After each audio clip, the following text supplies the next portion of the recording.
যদি পবিত্র পবিত্র হয়েছে, এই পবিত্র বাংলার মাটিতে যদি ইসকনকে নিষিদ্ধ না করা হয়, তাহলে আমরা কি মিছিল নেমেছি, এই মিছিল থেকে আরো ভালো ফিরে যাবো না। ঠিক কি আমার সিনহাকে অপমান করে দেশ থেকে বের করা হলো, ভারত প্রতিবাদ দেয় নাই। ওই শোষণকে রাস্তায় শুয়ে পিটানো হইলো, ভারত প্রতিবাদ দেয় নাই।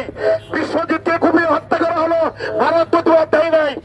এই সমখানি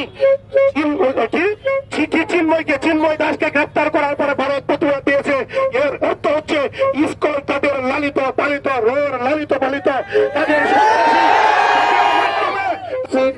ইসকন নতুন করে আওয়ামী লীগের এজেন্ডা বাস্তবায়ন করার জন্য, আওয়ামী লীগকে বাংলাদেশে আবার পুনর্গঠিত করার জন্য নতুন করে ষড়যন্ত্র করছে। আমরা এই ষড়যন্ত্র